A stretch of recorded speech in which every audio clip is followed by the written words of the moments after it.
Sports Radio 92.9 The Game, 92.9thegame.com. Wow. What a week it was. College football overtime coming at you after just an incredible week of college football. Week 4 is in the books, and I have more questions than answers. We have a lot of answers, but I still have so many questions. And look, Abe Gordon, we are going to get into a whole bunch of these tonight. Week 4 was delivered on all the hype. Let me tell you, this was big boy football. Honestly, one of the most exciting weeks of college football of the year. One of the most exciting weeks of college football, at least on paper, coming into the day, and then it delivers. What say you? Yeah, that was what was most pleasantly surprising about it. Is sometimes we do build these weeks up, and we give it a nickname, and it's March to the playoffs, or it's whatever you want to call it. Game of the century. Yeah. Sure. As people are somehow calling Colorado Game of the Week next week. I don't know what that's about, but there's so many opportunities in a season for people to build stuff up, and sometimes it is a letdown. And we had two absolutely classic games that did not run concurrently. You had one at noon between Florida State, Clemson. You had one at night, Ohio State, Notre Dame, potentially 2 of the 4 teams in the college football playoffs. And those games absolutely delivered. You really couldn't ask for more when we talked about look at these ranked matchups, look at how big a step certain teams or players can take towards the playoffs or a Heisman or a conference championship, whatever it may be. And we actually got that. It actually delivered on that promise. And that's just remarkable. I mean, college football is just absolutely the best, man. It really is. I love college football. I had my college football shirt on this past Saturday, and it was just the best weekend to have that one on. The games that we wanted to be close were close. The games that we expected to be blowouts were effectively blowouts. And I think that really kind of solidified some of our preconceived notions coming into this season. But one that I was most impressed with is specifically what Ohio State did. Because, Abe, I don't know if you remember, but when we initially talked about this They shouldn't win a game that's in the 20s or 10s or teens. I said that the number one thing I said the number one thing for Notre Dame, if they want to win this football game, is make it ugly. Make it ugly. And if they could do that and they can just kind of slow everything down, make it about who runs the football best, I thought that team was going to win. And Notre Dame rushed the ball better. I think largely played better defense. I think they didn't have the skill players, but it didn't matter because they controlled the clock. But they still lost. And I'm very impressed with what Ohio State did. Yeah, I am trying to figure out. Obviously, I watched the game, but just thinking back about it, I really don't know how Notre Dame wasn't able to pull this off. We have not talked about Ohio State. And look, I know what the numbers said coming into the game about Ohio State defensively. No one bought it, right? Like, this was all, okay, they beat Indiana. They held Indiana to 3 points. Like, congratulations.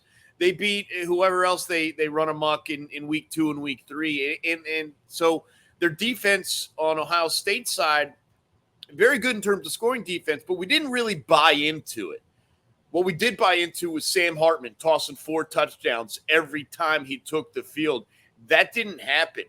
I think we talk about Ohio State and the receivers and the running backs and all this stuff, and certainly the quarterback position, and maybe didn't give enough credit coming into this game on just how darn good that defense is. There were a lot of expectations for Estime on the ground, for Hartman through the air.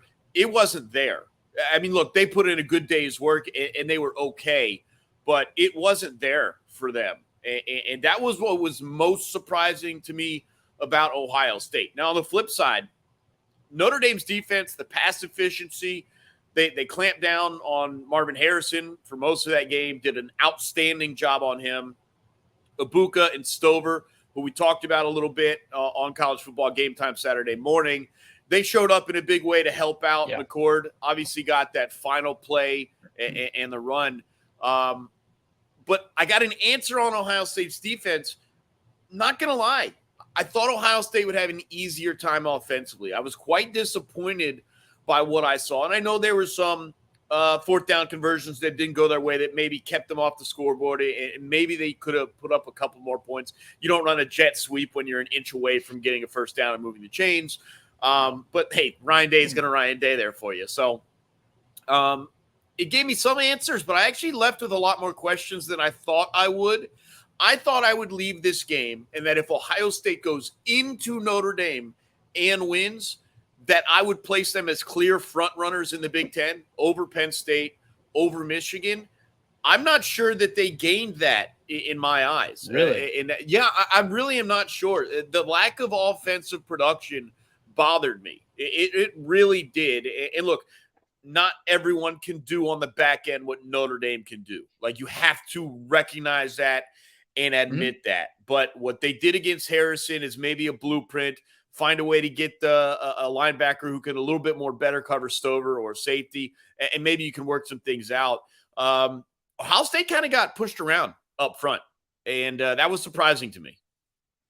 Yeah, and really, if you take away, and I'm not trying to take away anything from their win at all, because I was impressed. I don't think they were pushed around quite like you were saying, but that's just my opinion on the matter. I think that if they face a tougher team, I don't say tougher team, that's not the right word. If they face a team with a little bit more size and talent than Notre Dame on defense, then I think they're going to run into some serious issues. And I still think they're going to have to address the elephant in the room, which Ryan Day did after the game. And we'll get to that here in just a second. But look, if you take away a 61-yard Travion Henderson run, and you take away the final drive of the game where Kyle McCord looked like the guy who we expected him to be coming into the season, Notre Dame wins this game comfortably. And again, that's not how football works. You win on the gridiron, and like you win based off of the plays that you made, and they made the plays that they needed to win.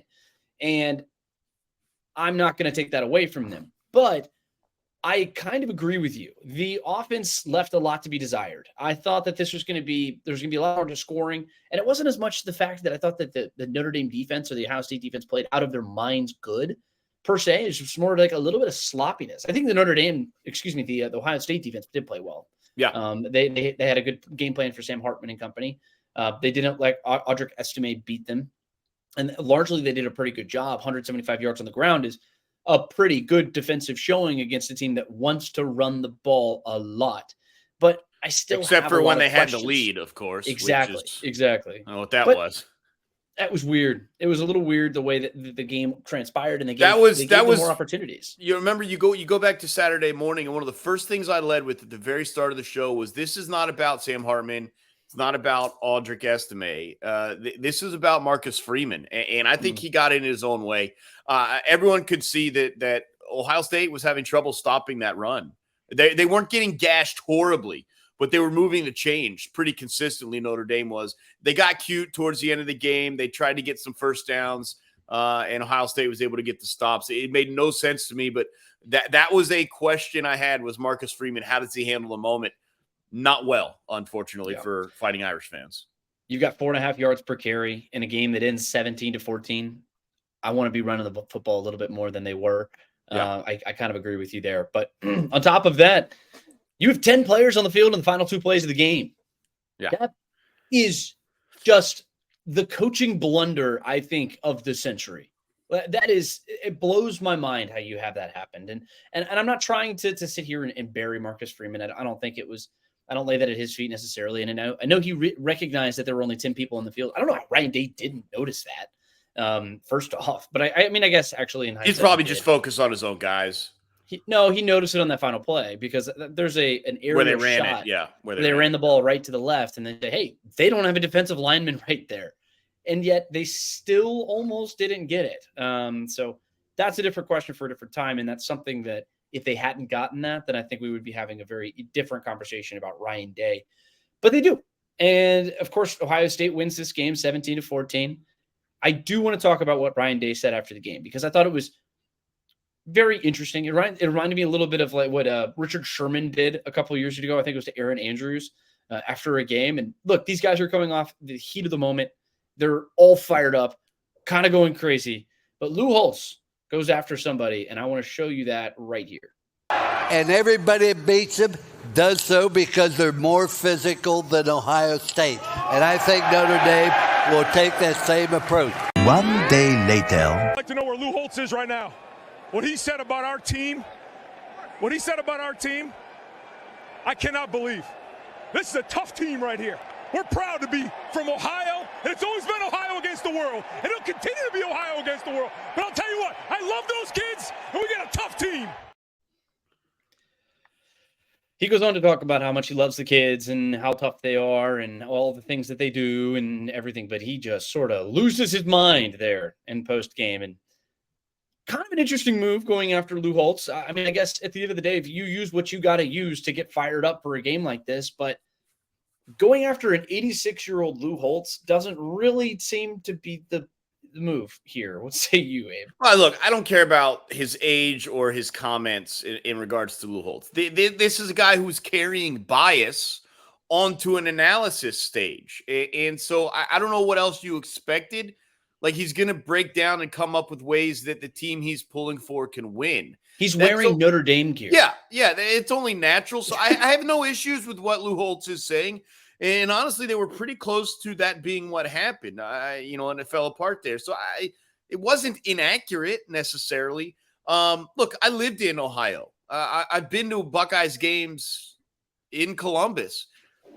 I'm not exactly buying the Ohio against the world thing either. So, like, they did the same thing in the college football playoff semifinal last year. It's Ohio against the world. Oh, blah, blah. No, it's not. Just chill out. I mean, look, every team at the top is going to get hated on by the multitude of everyone beneath them. I think we're seeing that with Georgia now. We've seen it with Alabama. We've seen it with Clemson. And for a run there, that was Ohio State as well. And so,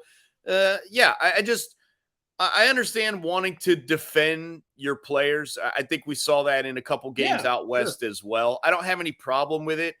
I don't have any problem with him calling out Lou Holtz by name. Look, we're here to make predictions. We're here to be biased or unbiased. We're here to be analysts. You're not going to get everything right. And in the moment, based on how the game ended up, Lou Holtz got that one wrong. Like, big deal. Like, so what? I don't think unlike with what's going on in Colorado with Deion, I don't think Lou Holtz made it personal. I don't think he singled anyone out. I don't think he said anything that was an affront to the Ohio State guys. I think he's trying to pat the Notre Dame fellows on the back and get them amped up and get them confident and believing that, hey, we are the tougher team. I don't have a problem with any of that. And if you need to take it personally, fine. Maybe that would have been better served in a pregame situation, and we saw that as well. But postgame, again, this goes back to week one, doesn't it? When Deion Sanders said what he said in regards to TCU and people who would counter them out and this or that, whatever. This is not a moment to attack Lou Holtz or to steal shine. This is a moment for you, your staff, and your players to celebrate an incredible accomplishment on the battlefield there. And so to me, it does steal a little bit of the story, steals a little bit of the shine. And I just never like seeing that because the guys do deserve some credit for what they did over the course of 60 minutes on that field today or on Saturday. Yeah. And look, this is a team that's been dealing with that narrative for a couple of years now. And they're the team, especially after Michigan was able to get over the hump and beat them finally. Yeah. They've been dealing with this narrative that they're not a tough team. And look, Ryan Day is sick of it, and I understand why you're sick of it. But at the same time, narratives exist for a reason. Stereotypes, sometimes there's a reason that they exist. Sometimes there's a little bit of truth in it. And Ohio State, largely under Ryan Day, has been a bit soft. They just have. But I think some of that has changed with the Knowles defense coming in. I think some of that has changed with the fact that they've got a powerful rushing attack. And the quarterback's not throwing the ball over the field. So you have to find other ways to win.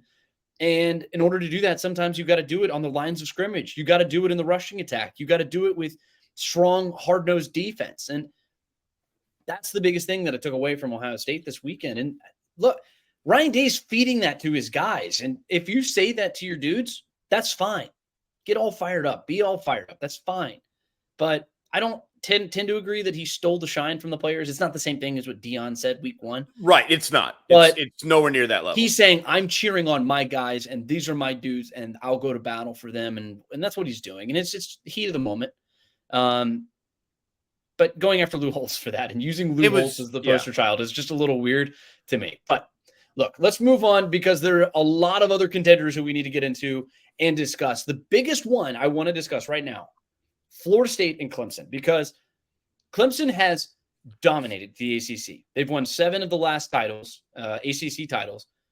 FSU hasn't even been to a title game since 2014. In fact, that was the last time that they beat Clemson, and they do it in overtime. It was their boogeyman, but they go to Death Valley. They are much of the game not the better team, but they still find a way to get it done. I loved what I saw from Florida State.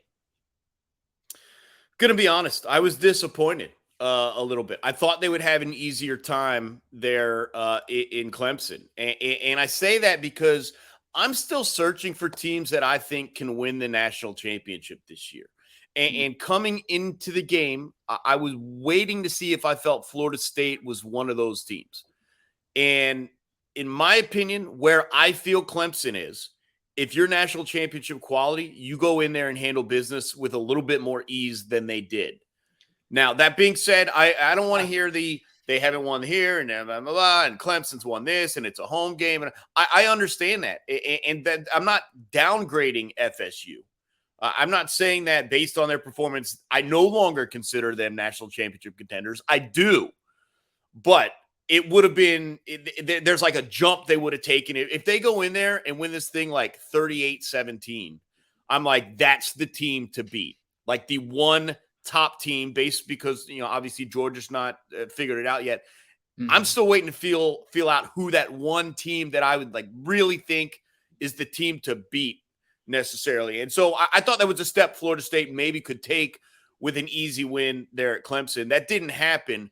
But to your point, this was a game kind of similar to Ohio State Notre Dame where it did not feel like they were the better team for the majority of the game. They get a couple things figured out. Both teams have a couple of drives of success on offense through the late second quarter and into the third, and then it stalls out, and they find a way to get it done. Obviously, the defensive score and get back into it. It was an outstanding game. It's an outstanding win for Florida State. It really is. I know I just said I wanted it to be easier for them, but the fact that it wasn't, and we talked about this, right, about the Boston College game, the fact that they're learning certain things that champions need to learn while still winning games is really, really important. And I don't care that Clemson came into this game ranked. I still viewed them as one of the top 25 teams in the country. And I thought they showed pretty well for themselves also. And it didn't ultimately work out in the end. Obviously, the story with the kicker and some of the letdown there, it's a tough go.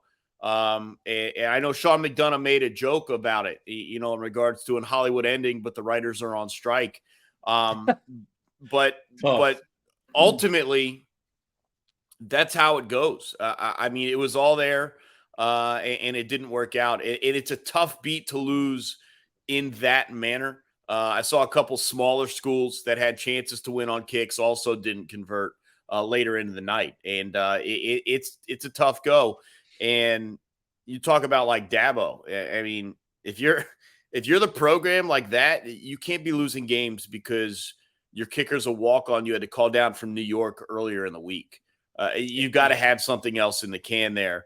And it was a tough go for Clemson. But Florida State, I think Jordan Travis proved himself pretty well. I think Mike Norvell proved himself pretty well. And they've got some playmakers on both sides of the ball. They are going to be a very tough out, and they're going to take this win quite well. There's a lot of confidence to be built from going into Clemson and handling business. And look, they are right now one of the safer, in my opinion, one of the safer picks to be one of the 4 teams in the college football playoffs based on what they've done so far and based on what they have remaining. If I had to, yes or no, right now, will Florida State be in the Final Four? Right now, I would say yes. You didn't like that? So my original prediction from the beginning of the season, I didn't have a team from the ACC. Right. I think this is a huge deal for Florida State. I think this was a great win for Florida State. I don't share in your opinion that they needed to come in and make a statement because winning this football game. They didn't need to. I just would have liked to have seen it to like really prop them up. Yeah. I mean, that's fine. Yeah. But the thing is, they do it by 7 points in overtime, and that's exactly what we're doing anyway. So that's why I feel like it wasn't necessary for them to do that. They just needed to get the monkey off their back, and I think they did it in good enough fashion. And good enough is good enough. I don't care if they do it in overtime. I don't care if they put them away in the third quarter. I mean, it's one of those things. They're going to be fine. They're a good football team. Jordan Travis is a killer. Love what I saw from him. Did it with his arm. Passed Chris Winkie for the most touchdown passes or touchdowns responsible for in Florida State history. That's a big deal down there in Tallahassee. And it wasn't just Keon Coleman. I know he pulled in 2 touchdowns, but Johnny Wilson, these two, apparently, he said after the game that these two took it personally that Clemson was like just taking them on man on the outside. They took it personally and made them mad. That's what Jordan Travis said. And they played angry. And look, Florida State, I think, is a team that can make the college football playoff. I'm not focused on that for them yet because we've now seen 2 weeks in a row, obviously 2 very different opponents in 2 very different circumstances. We've seen them struggle. Granted, this is a big game for them and a big win. I'm not fully convinced that there's not a letdown game in there for them somewhere. I just can't shake that feeling, So my thought for them, focus on the ACC, keep focusing on winning your first conference championship in a decade, and the rest will come. But I'm not fully convinced that Florida State won't beat this same Clemson team if they face each other again in the ACC championship game. And that's very likely, I would say. Yes, I understand that Duke would have to lose 2 games. Yeah. I think that's also very possible. There's no divisions anymore. So in the past, I say very likely. Let me walk that back. I think there's a very good chance of that happening because they have 2 conference losses, and that sucks for them. I did not believe that they were going to have 2 conference losses. I don't know if they had 2 conference losses in like the last 5 years, like during a 5-year run, but here they are, 2 conference losses in the month of September. But there's a very good chance, let's just say this, that Clemson and Florida State meet again in the ACC championship game. I think Clemson has as good a chance as anybody of beating them for in the second appearance if it does happen that way. Yeah, there's no doubt based on how close this game is or was, and who knows, if home field advantage changes a couple things and how healthy teams are at that point in the season, all that sort of stuff. Sure. I don't know if Clemson's going to get back into it. You talk about a letdown for FSU. I don't even know if Clemson needs a quote letdown game to lose again. We have talked about it, and we'll continue to talk about it for a couple of weeks. The ACC is not as shallow as people think. Miami, no, it's pretty good. Duke, even Georgia Tech, Louisville, both Florida State and Clemson are going to have to bring their A games every week if they're wanting to get to that point. Florida State obviously has a jump, but especially Clemson. There can't be a drop there. So, I don't even know if they will get back into that point. But I thought they actually showed out pretty well in regards to them. I know they took the loss, and I know people want to bury Dabo. I thought they looked like a very good competitive team that's probably a fringe top 10 team. If we're placing Florida State as a top 5 team, I thought Clemson looked like they're a top 15 team. They played more to their talent. They played more to what they should be doing. Cade Klubnik looked bad. Garrett Riley looks like he's frustrated with his personnel on offense. I got a lot of questions about Clemson in general. I know like they played well. They played well in a game that I think they had every opportunity to win. But moving on, I do want to move out west real quick because Deion Sanders, oh my God, man. Like that was as bad of a skull dragging as I have seen in a very long time. And Dan Lanning, we want to talk about fired up comments. Dan Lanning had some fired up comments before the game and then again at halftime. And they were just crushed, Colorado. And they had no opportunity to win this game. I know we talked about this game. We said it was a 19-point spread or 20-point spread, 3 touchdowns, whatever it was. We said that was potentially light. Some people called it disrespectful. If you call it disrespectful, then bet on it. I did bet on it. And I won a lot of money because Oregon crushed Colorado 42-6. Shedeur Sanders, I know you like to talk about Heisman Trophy stuff. He lost the Heisman Trophy in one afternoon after everything. And I'm not going to say that this is something that's going to end their season and they should hang their heads. They've accomplished a lot. Let's not move the goalpost on them and say, well, because they've lost this game, this is now a disappointment. No, they've won 3 games this year. Many of those games were games that they would never have won if Deion Sanders was not there. So I'm going to give them the full credit that they are owed. But they are not on the same level as the Oregon Ducks, as the Washington Huskies, and as we'll see again next week, the USC Trojans. This was 3 weeks in the making. There's no doubt about it. And we talked about it after TCU. We talked about it after Nebraska, and we talked about it after Colorado State. This dream run that everyone was talking about, the energy, the excitement, it's coming to an end when they face a real team, and that's what happened. And I don't want to say it's frustrating, but it's certainly, and I told you so. I mean, we talked about it. This game was never going to be competitive. I actually think they've got a better shot against USC than they did against Oregon. But I'll say this because, look, we could spend the next 5 minutes talking about Colorado being snapped back to reality. I want to say this in regards to Oregon. 42 points. They scored touchdowns on 6 of the first 7 drives. Bo Nix had thrown a bad interception mixed in there as well. But it's not the offense that took me. That defense is real. And Oregon has had some good offenses. They've rarely had a defense that can match. And look, it's going to be tough to tell because Colorado's so undersized up front. And they already don't have a run game. So, there's a little bit of trying to figure out exactly what's real and what's not. But I was surprised. I thought Oregon would win this game handily. I thought they would put up upwards of 40 or potentially even 50 points if they needed to keep their foot on the gas. They didn't need to, and so they didn't, despite what Dan Lanning said. But the fact that they only allowed 6 points and those 6 points came late was pretty impressive to me. I took that away more than anything. I mean, Bo Nix is last year wasn't a fluke, is what this boils down to. And not that I thought it was, but last year was not a fluke, and he's in the Heisman discussion. Oregon is to me, and there's some other teams at the top of the Pac-12.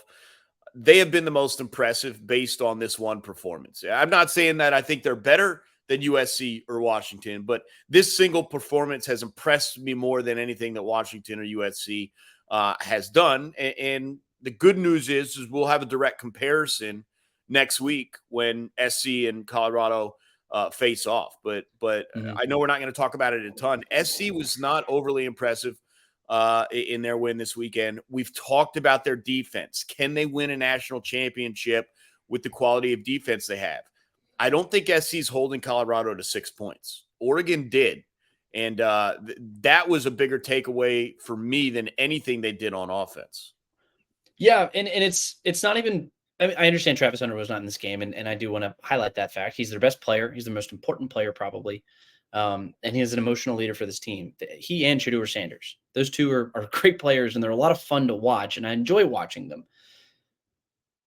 The biggest thing for Colorado in a nutshell, the thing is that's going to keep them back is their defense, that offensive line, and their inability to run the football. Those are 3 things that every winning team has to do, or at least some combination of those. I understand that you like to throw the ball. I understand that you like to do what you want to with Shedeur Sanders just dropping back. But when you face a front 7 that can get into your face and blow it up, they sacked him 7 times. I think they hit him like another 50. Like it was just an incredible performance from Oregon's defense. But at the end of the day, you have 40 rushing yards. That is how you spell a killer pass attack, a pass rush. You run the football. That's what you do. And then on defense, you have to, have a pulse. Bo Nix destroyed them. Bucky Irving just kill them. They run for 240 yards. Like if you had told me They actually had great balance. They had great balance in this game. I was very impressed with what Oregon did. And I'm not trying to sit here and bury Colorado either. At the end of the day, Colorado's got their work cut out for them. They have a very difficult schedule. And I think that they're going to be a better team for this. I mean, Deion Sanders said as much after the game. He says, you might as well beat me now because this is the worst I'm going to be. Well, and I don't disagree. That was it. I do like that comment because I love that comment. Yeah, and that was where it gets a little dicey for Dan Lanning in the coming years because he's right. This is the worst Colorado's going to be. This is not the best Colorado's going to be. It is the worst Colorado's going to be. And ultimately, we'll see what develops in the future. Might be the best Oregon's going to be. And there's going to be those coming back to each other. And maybe Oregon stays better than Colorado. Maybe they don't. But there's going to – look, Deion's not going to forget.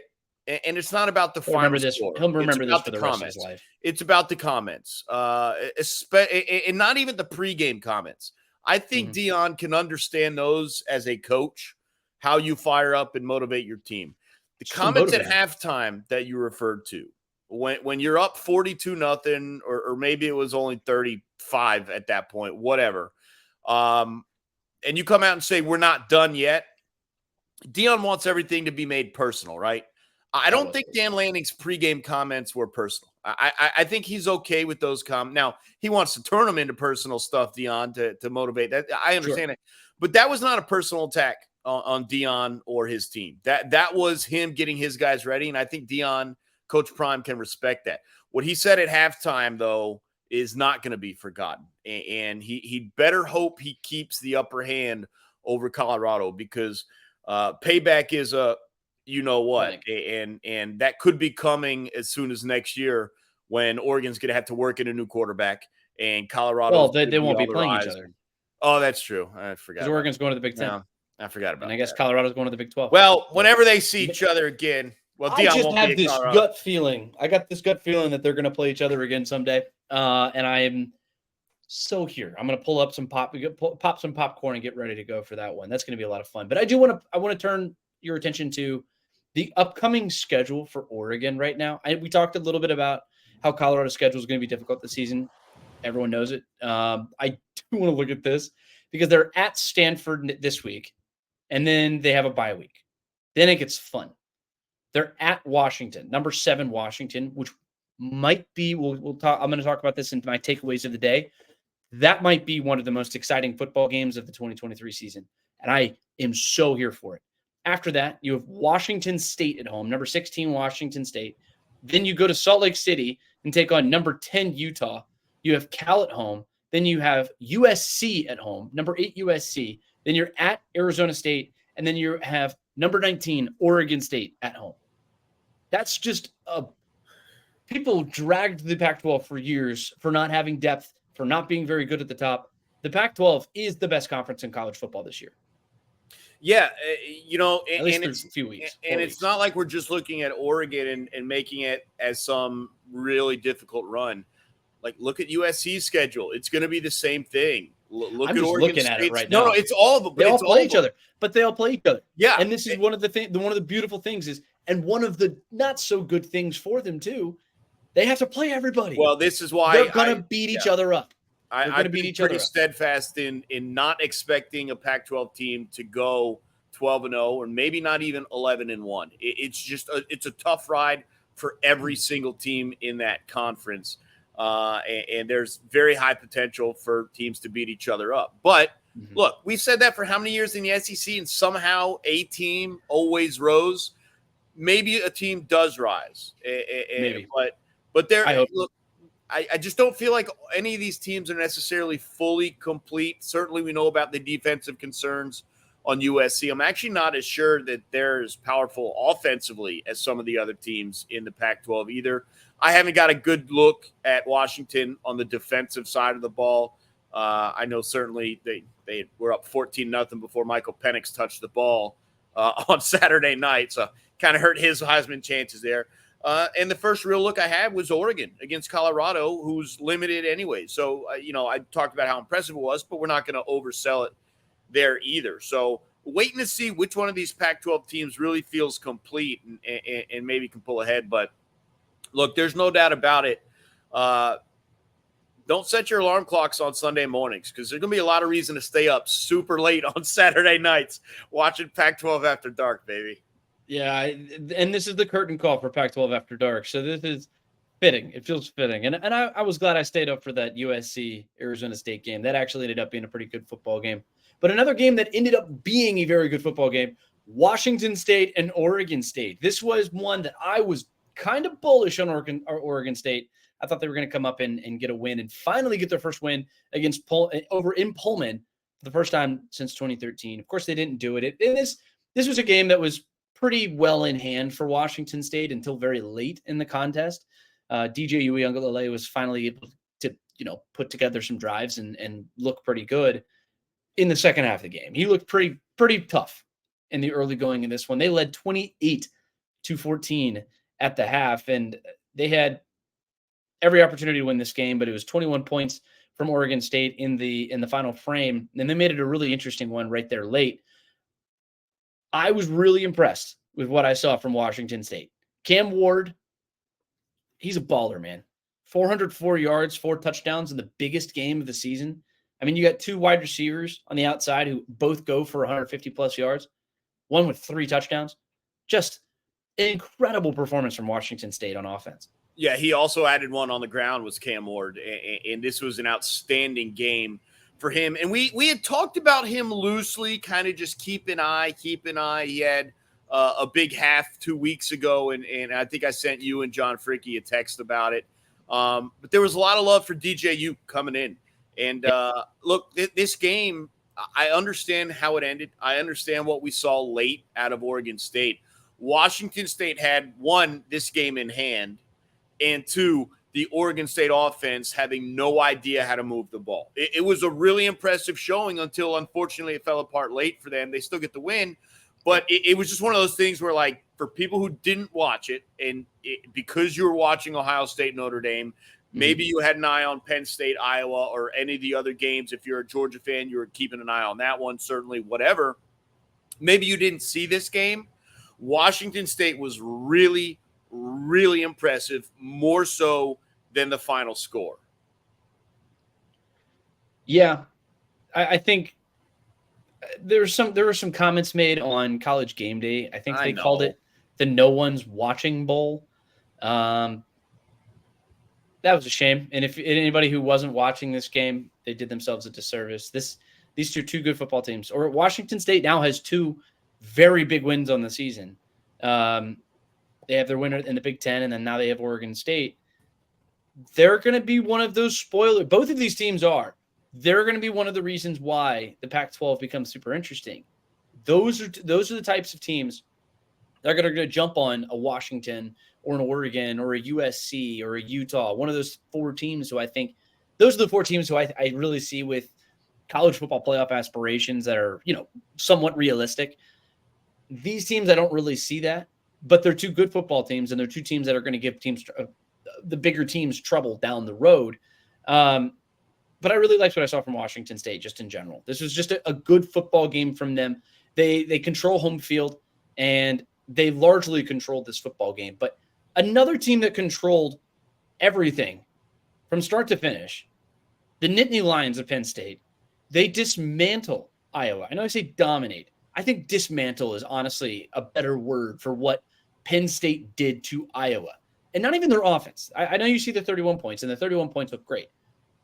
It's what the defense did, or at least what the Iowa offense wasn't able to do. Cade McNamara, who I actually saw as one of the more enticing quarterback transfers. I thought that he could go into Iowa and potentially be a trendsetter, somebody who could, take that offense to the next level. Poor guy had 42 yards. 42 yards. The rushing attack got 20. As a team, they don't even get 100 yards. And I understand the rain, but the rain had largely subdued, and it wasn't as big of a factor as we might have thought going into the game. I know we talked to Brian Tripp, the sideline reporter, heading into this game, and he said it was largely just going to be a steady rain, and then it might subside. And that's in the end what happened. But Iowa looked just dreadful. They looked dreadful. And but Penn State, they get their first shutout over an AP top 25 team since 1999. They run the ball very effectively. Katron Allen and Nick Singleton, they can get the tough yards. They combined for, I think it was, that's a unit. They got 200 total yards. This is a good win. This is a good win. I know you talked about not learning anything from Penn State from this kind of game. I think we learned something from them in the way that they did this to Iowa. I'm sticking by what I said. I really am. First off, I don't know who is the top team in the Big Ten. Let me say that first, okay? That's fair. Might be Ohio State. It might be. That's why they play the games, and we love that. Right. It might be Michigan, and it might be Penn State. I watched a lot of this game, and obviously the rain did, in my opinion, factor quite a bit. But it's nice to post the shutout, but it's still Iowa. Like, I'm just not I'm just being honest. Like, I'm just not overly impressed. And I'll be honest, I was not overly impressed by the Penn State offense for the majority of the first quarter. I really wasn't. They benefited on some field position and some special teams and some turnovers, and that certainly helped. And again, this is a good win. I'm not taking anything away from Penn State. But I felt going in, because I don't really respect Iowa,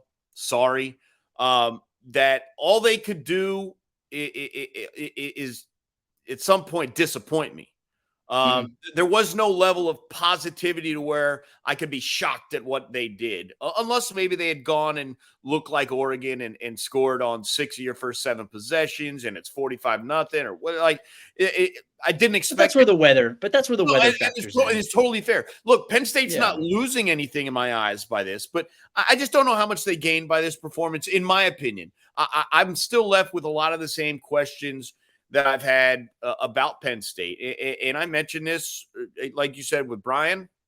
I mentioned it off air to John Fricky. I just need to see it against Ohio State and Michigan. And I don't think there's anything wrong with that based on how often we've talked up Penn State. And I don't mean you specifically, but just everyone over the last 15 years and how often they've fallen apart in the games that they needed to win. And so I'm playing that waiting game. But I will say this. Drew Aller was smart, didn't cost his team anything. And that was the most important aspect of what they were doing. Because I've seen games where quarterbacks get a little too wild, a little too crazy, a turnover here and there, and you make a team that shouldn't be in the game, like Iowa, stick in the game. Drew Aller was smart with the ball, controlled the weather, controlled the offense, and played a safe game, ultimately in a game that they knew they could win. And I think that is an interesting angle for me, is Penn State knew they were the better team and just kind of went out businessman-like and handled business. The fact that they posted the shutout is just a little cherry on top. Yeah. And it's the way that they did it. And I think what you said about Drew Aller is right on the money. You know, when you have a young quarterback and you're playing in a game like this where the tempo is going to be slow and you like to get out and throw it and do whatever you want to. No, he stayed within the confine of what the offense wanted. You could tell what the game plan was. It was very obvious. You want to control the clock, which they did. 45 minutes. They controlled the ball for 45 minutes in this game. And you know what I like about Aller? He's not going to do anything. I like the fact that he doesn't appear to care whether his stats are 180 yards or 350 yards. And I love that. I love that quality in a quarterback. I think that's the best quality, because if you have that the rushing attack is working, and they ran for 215 yards, they ran for 200 more yards than Iowa in this game. Like, I understand that Iowa's offense. I know you said you're not taking a lot from this, but I know that the Iowa offense isn't very good. But damn, that's good.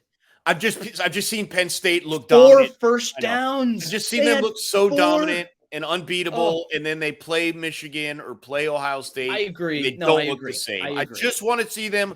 And look, and obviously they're not going to beat Michigan, Ohio State 31-0. Probably not. I just want to see them look similar to how they looked against Iowa, against one of the big boys. And until I see that, I just have a tough time riding with these games meaning more than a handling business, really.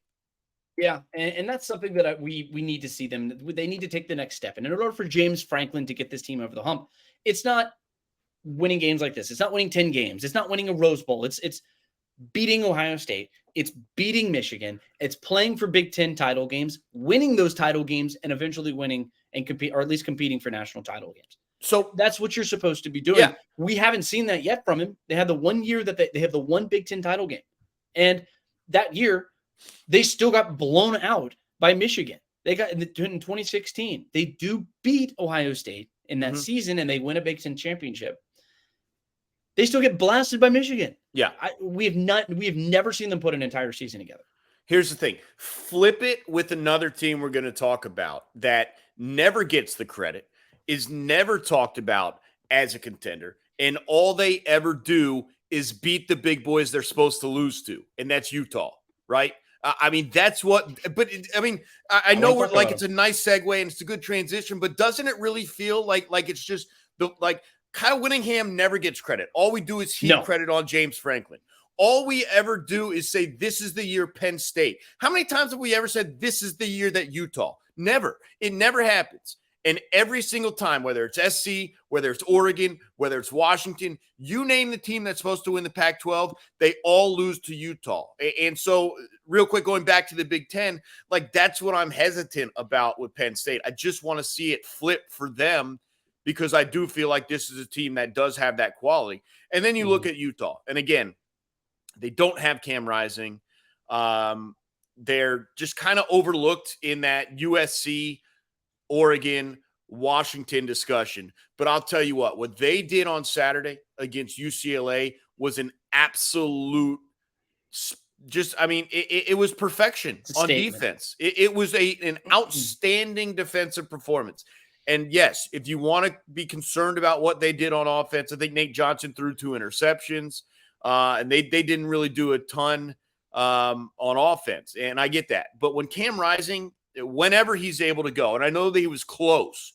Reportedly, he was close to going on this one. Yeah. They eventually rule him out pregame. When he gets back and you get, 1, his experience, 2, the thing that Utah stuck with is they got a quarterback they trust to throw, and they got a quarterback they trust to run. Cam Rising is a mixture of those two. And when you welcome that back in, along with what looks to be one, well, we already know it's well coached because it's Kyle Whittingham. It's always well coached, but also another strong defensive unit. It's just, I don't know how many times it's not that we don't count them out. It's just that we're never counting them in. We forget about them. I almost forgot about them just a minute ago. Not this year, though. Not this year. I'm not doing it this year because they feel like a complete unit. If they can get the quarterback back, they're already, what are they, ranked 11th or whatever, and maybe higher. I didn't look at the new rankings, or I haven't. They were at 11 last time. The one I'm looking at right now says 11. So I don't know if that's accurate. Look, they're right in that discussion. Keep talking Oregon. Keep talking Washington. Keep talking USC because Utah's going to get at least one of them. And they are won, 3 titles in a row. Yeah. They're always the hidden gem, and they just don't get the credit, don't get the talking points, but they get the job done, and that's what's most important. And they did on Saturday. It was very impressive. I really liked UCLA. I really like Dante Moore. He's young. I did. He's young. He can probably improve and develop, but boy, he had no answers. They had no clue what to do on offense. I don't remember all of the numbers, but I'll tell you what. They sacked him 7 times. And there weren't that many plays for UCLA in Utah's territory. It felt like they were always backed up the entire game. Very impressive. I know a lot of people probably didn't watch it because you were watching some of the other games. That's why I have 3 TVs, man. 4. But it was really almost astonishingly impressive how good they were on defense. Not great on offense, but didn't have to be because the defense was a juggernaut. Yeah, and honestly, Nate Johnson, he looked pretty good early in this game. He was pretty sharp, and then they got just so good. They got so vanilla on offense. I think they realized that UCLA couldn't move the ball, and at that point, it was just don't cost yourself the game. Yeah, don't cost yourself yourselves a loss. And I think that's kind of what they did in this one. Yeah, that's a good read. That's really at the end of the day what they were trying to do. Just don't lose and just continue to swarm Dante Moore. And I was impressed with what I saw from Dante Moore. He was a guy who he plays a lot with a lot more poise than you would expect for a freshman who got sacked on that first pass. Not on that first pass, no. But you're going to have that happen. That stuff happens with freshmen, And the most impressive thing about what this defense did, I know we've talked about Dante Moore a lot, but Chip Kelly in general He loves to run the football. He loves to run the football. And I think that's one of the most important facets of his offenses. When he was back at Oregon, that was like the biggest thing that he did was he ran the ball effectively, and he would use that to set up the subsequent plays.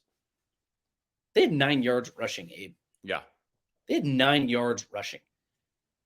Now, that includes sack yardage. Yeah, right. But 9 yards. It's just that sort of thing changes games. It changes games, especially for a team that wants to run the ball and establish themselves on the ground. If you're able to keep them that far behind the chains, and then you add in the fact that you have a freshman quarterback, I completely understand the decision to go vanilla on offense because UCLA's defense they played really well, and I don't want to take anything away from that because the defense looked good. Their defense looked very good. Utah was just better, man. I just think they're better coached. And I think that this team the sky is the limit when you get Cam Rising back. I think we've done them a disservice. Well, actually, maybe we've done them a favor by not talking about them as much as we do, Colorado or USC or an Oregon or a Washington or hell, Oregon State or Washington State. I feel like we talk about those two teams because they're the upstart teams, the kind of the dark horses, if you will, rather than the 3-time defending Big Ten champion. I think they have the longest streak of any team in the Power 5. And that's not a fluke. It's because they're well coached. They've got an experienced quarterback who hasn't even played. Like, Utah's only going to get better. And I am so excited for what they do down the stretch. Yeah, the biggest thing for me is I just hope Cam Rising does get back soon and gets up to speed before He'll be back next week. I'd be shocked if he's this close. When they're playing the Oregons, the USCs, the Washingtons, I want Cam Rising in there. I want to see just how good this team really is. It's so odd to talk about a dominant 14-7 win, but yeah. it really Weird, was. Right? It really was. It was impressive. It was very impressive indeed. And next week, they take on Oregon State. They got Oregon State on a Friday. So for anybody who's watching this podcast, if you are not out there in the field like I am covering high school football, who unfortunately is going to miss most of this game, you should be in front of your TV at 9 o'clock on Fox Sports 1. You should be watching what Utah can do. I think that's going to be a very interesting matchup, especially if it's the return of Cam Rising. I think that's Oregon State playing for their lives at that point. I think that if Oregon State wants to get to that next level, you got to win these kinds of games. And I think these are two teams who want to run the football. And I think this is going to be a very mid-2000s SEC type of game where you have two teams that play pretty good defense and two teams that want to run the football, And it's funny how that all of a sudden has turned into what we see out west in the Pac-12 when here in the East, we did see that with Alabama. It was ugly. It was ugly. Let me tell you, Alabama does get the win. I don't think Nick Saban cares about how ugly it was. I think Nick Saban likes the fact that he beat Lane Kiffin. I think Nick Saban likes the fact that they are 1-0 in the SEC, and I think that matters more than anything. They got back to running the football. They got back to playing strong defense, and that's really what won the day for Alabama. Yeah, it was an odd game. Ole Miss had their chances. They didn't take advantage. And the other thing that was weird for me is Jalen Milroe had a decent stat line, 17 of 21, 225 yards. He did throw for a touchdown. He threw the bad pick in the end zone, though. And that's when we talk about Jalen Milroe and what he can do physically. He ran for 28 yards. He was sacked a couple, so some of that, gets taken back. But sure. I still don't think they can run the table with Milroe at quarterback. And I know Brandon Adams, who joins us most every college football Saturday, said this as well. But it was enough to beat Ole Miss. Jackson Dart was a disappointment, as were a couple of other aspects for Ole Miss, including Lane Kiffin. But Alabama still, it just doesn't feel like it's there. Still, even despite a 2-touchdown win for them. So that's something we'll continue to watch. And Jalen Milroe, if the throw's not his first read and an easy throw, he gets himself into real trouble. And we've seen that a couple of times with interceptions where one look, you should know that guy is not open. You should not be making that throw. There is a safety right there, and it's not the first time that has happened. And that's part of the issue, right? If it was a one-time thing, we've seen it 2 or 3 times, though, and that's a real concern. But like you said, they do get the win. Very disappointing for Ole Miss. I really thought they had something to play for here, and I thought they had a shout that maybe they could be in that discussion to represent the SEC West. Disappointed from Jackson Dart. And again, Lane Kiffin, very disappointed in what he had. Just didn't feel creative. I don't know what it felt, but it didn't feel like he was. I mean, this is so dumb and cliche in like Pee Wee League, but like didn't feel like he was having fun out there. And it feels like when Lane Kiffin's having fun, that offense is cooking. And maybe it's the offense is cooking, so he's having fun, a chicken or the egg situation there. But just it didn't feel like he was loose the way he needs to be loose in a game like this. And ultimately, very disappointed. Look, good for Alabama, but really disappointed in Ole Miss. I had this as my upset special. I was very surprised at how flat Ole Miss was in this game. They played a little bit. I don't want to call it uninspired offense. I think that's a good word. I know you don't want to call it, but I'll do that on your behalf. I think that's a good term for it. Okay. I mean, you're a top 5 offense in the country statistically. Supposed to be. coming into this game. You're averaging what? Just obscene. I mean, I don't remember. I had the number in my head, but it's escaping me. But you're playing pretty effective football coming into this game. And I think ultimately we talked about this. We alluded to it a little bit. It's a lot of Ole Miss's scores from earlier this season. Many of them are a bit fool's gold-esque, where the game looks like they covered against Tulane. They covered against Georgia Tech. And it's like, oh, wow, look at what they just did to this Power 5 opponent in the ACC, whatever, blah, blah, blah. No, let's slow down. Let's actually go back and look at what this game was. Big flurries at the end. They've had big flurries at the end. They had the big flurries, and we didn't see that at all in this game. We saw a team that was physically outmatched, bullied at times, and was not really able to do anything. And I think at the end of the day, Nick Saban will find a way to win football games, and he'll do what he needs to do. And if that means just bullying your opponent, if it means just playing bully ball the entire game and kind of kill like that killer mentality, I think he's happy to do that. I think he's happy to do that. He'll win in whatever way it takes. And Alabama, this isn't a team. After seeing this team, we're more than a quarter of the way through the season. This isn't a team that can compete for a national championship. They just can't. They're a team that's going to, I think, win the West. I think they're going to win the West.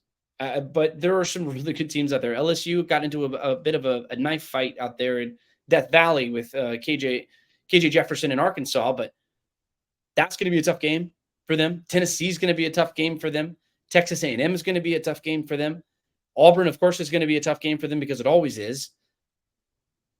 I'm not fully convinced that Alabama is going to come out unscathed in the SEC West. I think they should be the favorite just because they're Alabama, and I'm going to say most of those games are at home. You have Tennessee at home. You have to go to College Station off the top of my head, but I know that you have LSU at home. And I think when they are playing within the confines of Bryant-Denny Stadium, they are a different football team. Mm-hmm. We talked about their record at home when Steve Sarkisian in Texas came into town, and of course they were the first team to beat them in a long time. But I'm not fully convinced that this is a team ready to compete for a national championship. I don't know if that's coaching. I don't blame Nick Saban necessarily, but at the same time, this is the second year in a row that this is a team that is wildly underperformed. And you win this game by 14 points. I think they won it pretty comfortably, largely, considering how ugly of a football game it was. They comfortably won.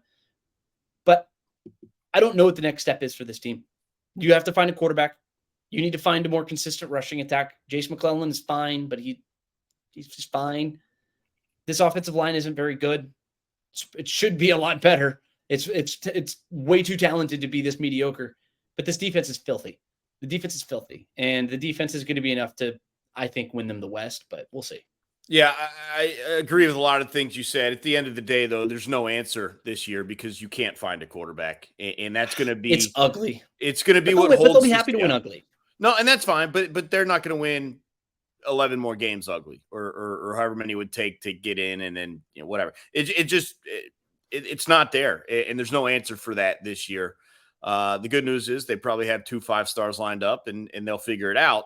But Dylan Lonergan's a great option. I think he went to Norcross High School. He's an Atlanta guy. Yeah. He's an Atlanta guy. 4-star recruit. If you keep seeing stuff like that, don't be so surprised if they don't give a freshman the opportunity.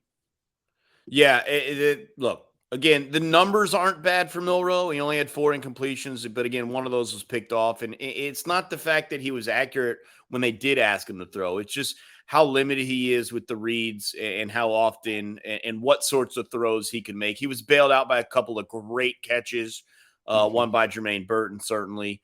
But yeah, Saban normally doesn't do this, but there might need to be a youth movement. I know we saw the freshman receiver, Jalen Hale, play a big role in that game. He was the leading receiver. Only had 2 catches, but both of them went for some serious yardage, and one of them a touchdown. And so, there might be a little bit of youth movement on offense. It's going to be interesting to see how Saban handles this the rest of the way. But, yeah, I agree with you. They might be the best team in the West or able to do whatever it takes to represent that division. But this does not feel like a team that's competing for a title this year.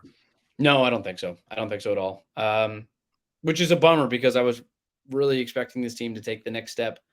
I'm not going to say the dynasty's over. I think that's kind of ridiculous and a little bit too big picture. I think just reacting to what we saw on Saturday is I'm just going to keep it at that. And I think this is going to be a fine football team. This is not a national title contender, but we'll see what they end up doing. Real quick, though, before we get to our takeaways, I do want to give a quick shout out to Georgia Tech. Huge win for the Yellow Jackets. And we both thought that was there for them too. They looked great in that game. This was a team that they go on the road and they get their first ACC win. First ACC win as the head coach for Brent Key. And they did it in style. They did it with offense. They did it with suffocating defense. Look, at the end of the day, you go and take on a pretty good Wake Forest team and you get a win.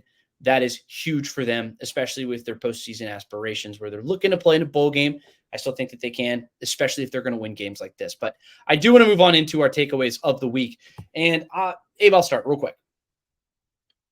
The best offense in the country, I have no idea who it is. Maybe you have an idea. Some people will say it's Washington. I know it's out west. Some people say it's Washington. Some people, I don't know, whatever people want to say.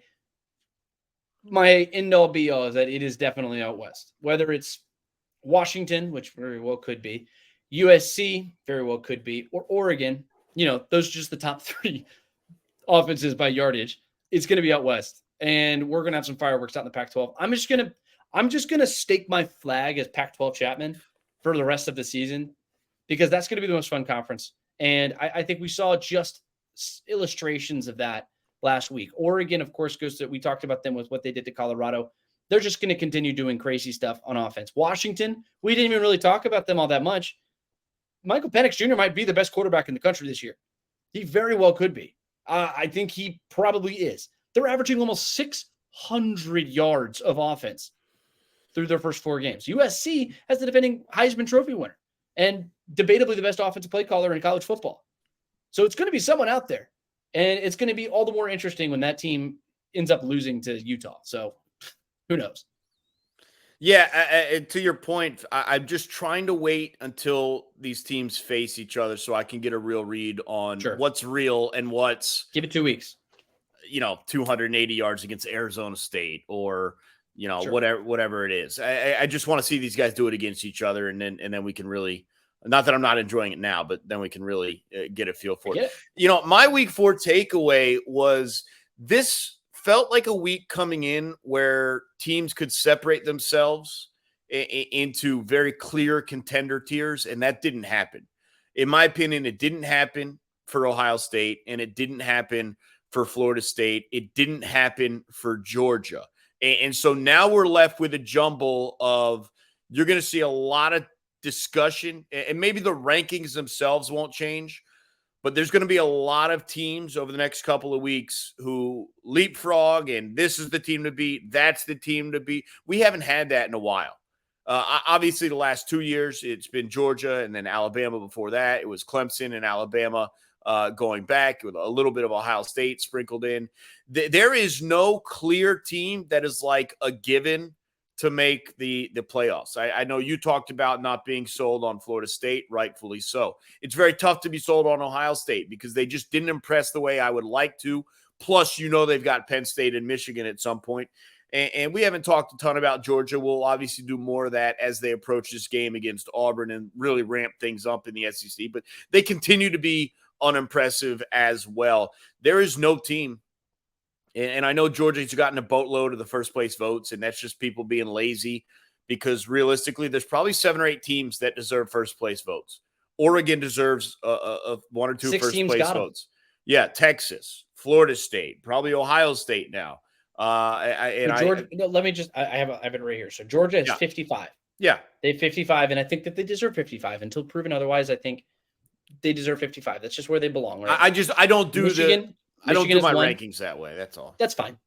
Yeah. This is also, it's an AP poll. Yeah, they rank the preseason and they don't change until they lose, and that's fine. That's not how I would do it, though. Michigan has 1, Texas has 2, Ohio State now has 1, Florida State has 3, sure, and then Washington has 1.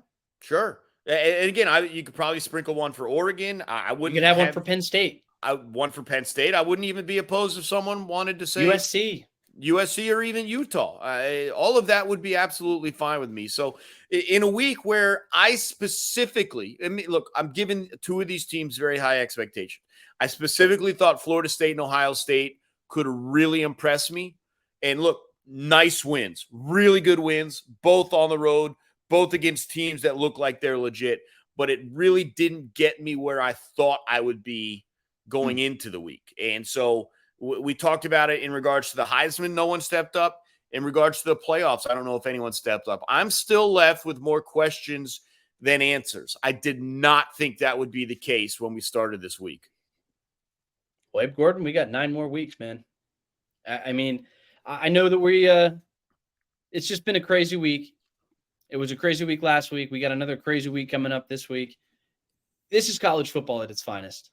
This is the way that college football should be. And I think that college football is at its best when we have no idea who's the best team in the country or what the hell is going to happen next, because that's just my favorite part about this sport. But I think it benefits from a clear front runner, and then 3 teams. We have a clear front runner. I think Georgia is still the clear front runner. I don't know. You said they've looked sloppy. They've looked sloppy, but they've still dominated in the end. They've dominated. I guess what I mean is I find it easy. 3 of them are not very good. I find it easy to believe Georgia can get into the playoffs and lose a game. I think I like trying to figure out how a team could possibly stop so-and-so from winning the championship. And that from that aspect, I don't have that this year. But look, like you said, it's still early in the season. We're barely 25% of the way. Someone's going to step up and get on a run where everything clicks and they look dominant. Whether that's Georgia, whether that's someone else, remains to be seen. But we're not going to be sitting here Thanksgiving being like, I don't know who the best team is. Someone's going to become an apparent best team in the next couple weeks.